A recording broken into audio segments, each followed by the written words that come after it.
does look like, yep, they just got started. Normally, at least in the US and Europe and such, we start timing as soon as you gain control of Mario. It's kind of an artifact of the old Speed Demos archive days. He's going for a pretty precise jump there. Looks like he got it. The ideal time is 370, which he didn't get because of another mistake. He got the jump into the pipe, which is actually the hard one. So figure that one out. It's Mario. Things like that happen. But there are a couple things that you'll want to know. One of them is, of course, the frame rule. The frame rule is just the principle of how often the game checks to see if you've completed a stage or not. And so every 21 frames, I believe it is, it will say, has the stage been completed and all the things that need to be done to go on to the next stage, have they happened? Yes or no? And it'll wait until the next one to check again. So you will progress from level to level in that increment. I also see that he's going for fire strats. There are a couple ways you can do this. Let's see if he goes for small fire or just stays as Fire Mario. Fire Mario is technically the fastest, but it's also a bit risky because if you get hit, you lose fire, you go all the way back down to small Mario, and obviously that's not good. It's also very easy to get hit, especially in some of the later levels, starting in World 5 especially, and so on, going all the way up through especially World 7 and 8. It's quite easy to get hit. And the other two options are to just play small the whole time, which I believe Cosmic D12 is the only one that I know of who really does that strategy still. And also to do what's called small Fire Mario, where you get hit and complete the level at the same time. If he's going to do it, it would have been there. So I think I can say pretty confidently that he's just staying big fire. And what would have happened there is he would have timed it so that he hit Bowser, getting hit, and hitting the axe at the same time. The game would have tried to process multiple things at once and would have failed. So he would have been able to pick up 2 more power-ups and become Fire Mario while still small. It gives you the advantages of the smaller hitbox that small Mario has while still having firepower. But like I said, Fire Mario is actually the fastest strategy in this game. At least for warpless. One common question that I always get asked is it faster to grab the top or the bottom of the flagpole? Top, unless you're doing a glitch. The top of the flagpole, when you go down, there's a little bit of space between Mario and the block, and Mario accelerates ever so slightly faster in the air. So that means when he hops off the flagpole, he's immediately off in the air, spends a little more time there, accelerates faster, and gets to the castle ever so slightly faster, sometimes allowing you to save a frame rule. And some of the frame rules are really, really tight. 8.1 and 8.2 in particular are... I think it's just 8.1 that's especially tight. But anyway... technically, this is not the most optimized game because there are games that are so simple you can easily do a frame-perfect run, but let's not get into that. So these cheap cheeps are based on your speed and positioning. You can get through here really consistently. As long as you know the pattern, know the platforms, it's really not that difficult.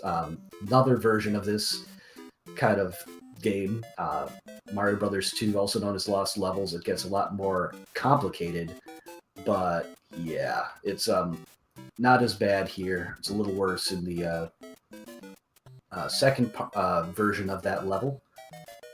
But now getting into 2.4, it's worth mentioning that none of the castles are really incredibly easy.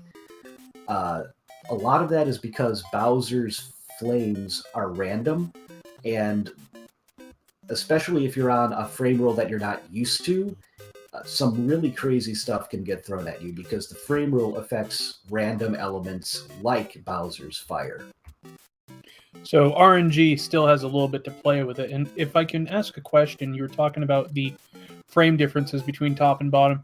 If you go on the top of every pole, how much does that actually add or subtract from your frames from your run overall? I don't remember exactly how many frames it saves each time you do it, but the bottom line is if you save one frame rule, that's like 21 frames saved right there. So that alone is pretty much worth it instantly. But just doing that versus the other stuff it's only a matter of a couple frames. But if you miss a frame rule by only a couple frames, you'd really wish that you hit the top of the pole. Okay, so it's still enough that you want to do it, especially if you're just starting it and you want to kind of get every little nuance down. It's something that you really want to practice. Oh yeah, absolutely. And it's not that hard. The retro stairs at the end of most of the levels are not the easiest thing to climb, but with a bit of practice, they're not that bad. They're certainly easier than in the new Super Mario Brothers games, but that's just because of the physics engine. They don't really just differentiate between corners of platforms and the rest of the platform in this game itself. It's kind of like if you're on the platform, you're on the platform. The only thing I know about the platforms in most Mario games is I like to fall off of them. Yeah, and hopefully we don't see that happen because it is definitely possible. This is... Oh, it looks like you just got hit by that fire bar. There's a pretty precise jump in order to get through that section easily. Like I said, the castle stages are no joke, but he made it through anyway. We'll see if he tries to pick up power-ups to get firepower again. He lost it pretty early, so I would guess he probably will, but we'll see how he handles it here. Yeah, he already got that mushroom, so it looks like he's going to be getting firepower back. 4-1 is one of the easiest stages in the run, if not the easiest. I think it's the easiest, whatever category you're running. You can jump over the piranha plants like that because hitboxes are jank. That's pretty much how it works. You have a pretty lenient window. It's actually something like 6 or 7 frames. I don't know the exact number, but pretty lenient window to jump completely over the piranha plants. You can also make it so that you land on the pipe, and that's something that you may see him doing later. That is a significantly more difficult technique, but it is also necessary to get over some of the taller pipes with piranha plants in them without slowing down. At least if you don't have firepower. If you have firepower, you can just hit the piranha plant. But if he loses the firepower late in the run, he might not even be able to pick it up again, so he might have to try those or just play it safe. So it's still early enough for him to kind of repair the whole thing, but later on, it may actually prove to be a detriment if, like, a fireball or fire bar gets hit again. Oh yeah, this is still on solid pace, despite that hit and having to pick up the 2 power-ups. It's not world record pace or anything. This category is quite optimized. Not as optimized as any percent, of course, but it's still... The top runs are really, really good and hard to beat. But this is still perfectly fine for a marathon run. I would honestly be surprised and really, really impressed if you were able to make it through without getting hit once or even twice. And yeah, speaking about the optimization of any percent, the optimization of any percent, the top 4 runners are within somewhere between, I thought it was like 5 or 6 frames of each other. Yeah. That optimization. It's pretty optimized for any percent. Yeah, that's of course possible because time ends on the final axe hit, not on the frame rule of being able to move on past that. So you can get 1 or 2 frames difference if you finish 8-1 on the same frame rule, 1 or 2 frames slower or faster than another runner. And for those who don't know, what is the transition of frames to seconds? It is just barely under 60 frames per second.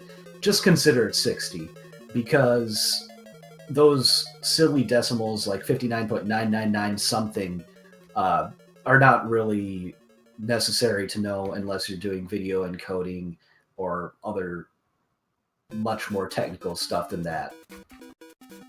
So the optimization of any percent really boils down to a tenth of a second between 5 or 6 people. Yeah, pretty much. Yeah, that's a hard one to crack. Yeah. What I would say regarding the popularity of the different speed games, 1 and 3 are the most popular, and Lost Levels is probably the least popular, but it's got a pretty decent influx of runners.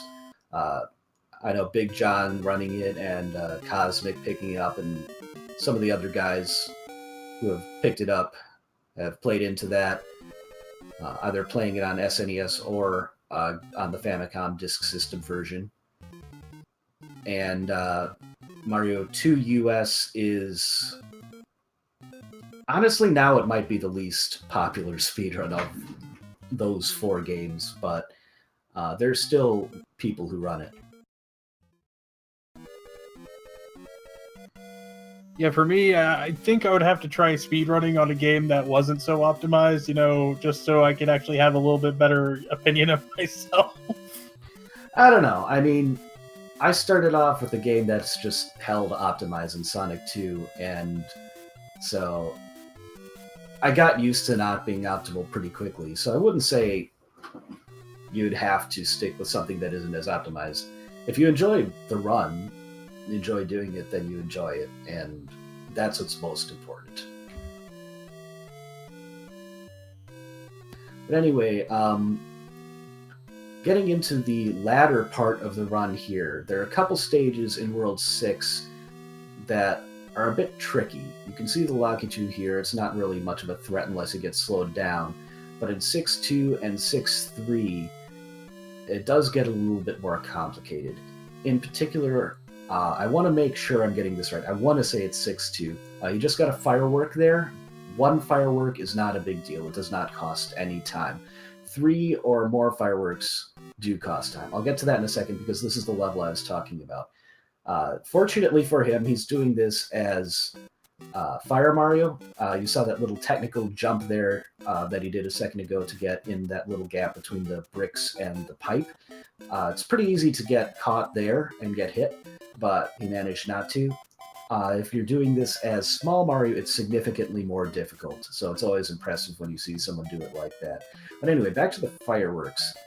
Those happen in relation to coins and the final digit of your timer when you finish a stage.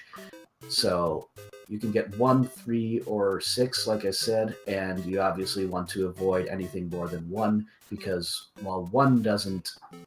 ooh, that was a really slick dodge, ducking under that bullet bill. Those bullet bills, like I said, are random. They're a random element, and like I said, random elements are dependent on your frame rule. He's been hit here, so it's obviously not his... like the frame rule that he's most used to, so he just had to react to that. In World 6, some tricky jumps through the fire bars in this castle, yeah, it's going to get significantly more difficult starting in World 7 especially. In my opinion, World 7 and World 8 are the 2 most difficult worlds. This game actually has a surprisingly good distribution and difficulty curve if you really get down to it. But you can see there will be more Hammer Brothers. Hammer Brothers also are affected by the RNG, so they control you very easily. There are more bullet bills when they fire, is dependent on various factors, including the frame rule that you're on. So you could have the bullet bills fire at inopportune times. Or you got pretty good patterns there, but there are other levels where it comes into play a little bit more. I would just like to add that throughout this entire thing, I want to give Mario's Gymnastics an 8.5 from the Oregonian judge. Okay. The Michigan judge is still deliberating, but World 7-2 is mostly annoying. If you play it right with the Fire Flower, it's pretty smooth, like you're seeing here. It's going well. But the bloopers can... well, there were bloopers back then, but that's splitting hairs. He made it through there just fine. There weren't any really troll placements or movements. So that's really what you hope. He didn't really have to slow down at all. He just blitzed right through it, as far as going fast in an underwater stage goes. Now the cheap placement in this stage is a bit trickier, as well as the platforms. But you can see by doing things like that duck jump there, he's able to get through it just fine anyway. And basically, yeah, that's the other tricky part right there at the end where he did that second duck jump. But looks like a good stage to me.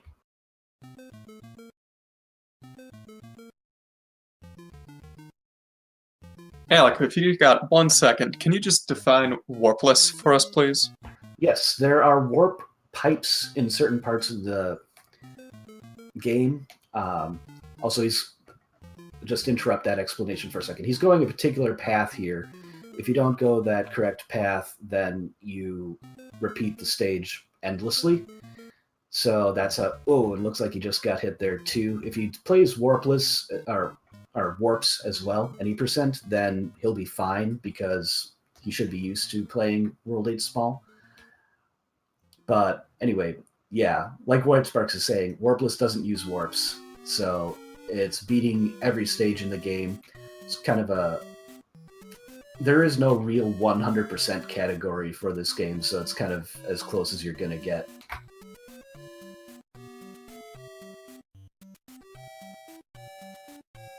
Yeah, for me, I would probably just stick with the warps. I like the, ooh, I can go to the 5th world or something, the 4th world, and I can just jump from there. Those make me happy. I'm not sure exactly what happened there. It could have been a drop jump input, just him missing the jump. He might have also been going for a really precise jump to do a pipe jump there. But let's see how he handles it this time. World 8 is no joke. Yeah, rip, we got one already. Let's see if... Sorry about that. Let's see if he can make it through this time. Yeah, he's playing it safe. Yeah, it looks like he was going to try to do a pipe jump there to be able to get past those piranha plants quicker. So the second time he just played it safe because, why keep dying repeatedly?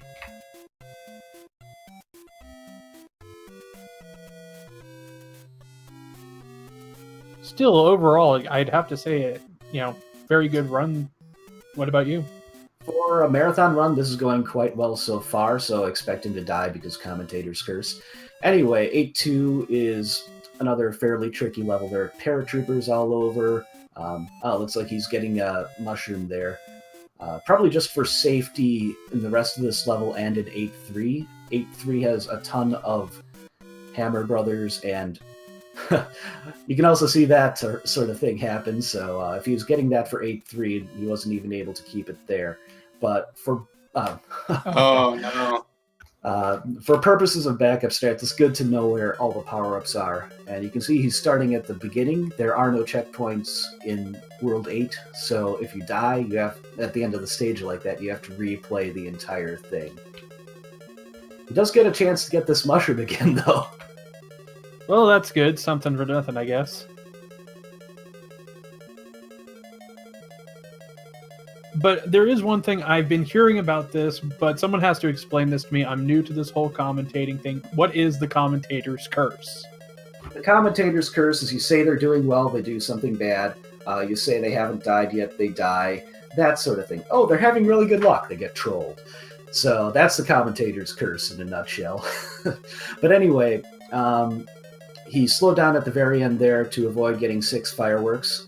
Looks like he's getting a fire flower.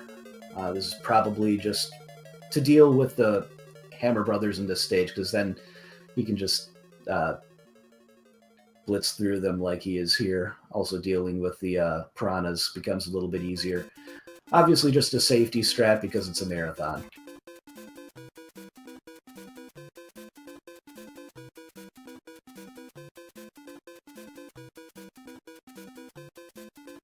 Now, World 8-4, level 8-4 is appropriately enough the hardest level in the run. There are multiple really difficult tricks, and that piranha plant just doesn't exist. So don't mind the fact that he jumped into it and didn't get hit. That's how the game was programmed. He got this. Nice. He got the jump. That is frame and pixel perfect jump. And then he pans the screen over to change the location that that pipe led him to, so it takes him here, and that allows him to get into the water section really quick. Really smooth water section. He landed once, but he got past the fire bars really smoothly. That was almost ideal. It was really good. And time. Wow. That last part, he did very smooth. Very smooth. Yeah, that was an excellent 8-4. It's also, you see he's fire. It's harder to get past those fire bars when you're big Mario than it is for an any percent run, which would be little Mario there. So that was really nice. Excellent way to end the run. Definitely a little bit of redemption after those 3 deaths over the course of the run. But yeah, very good.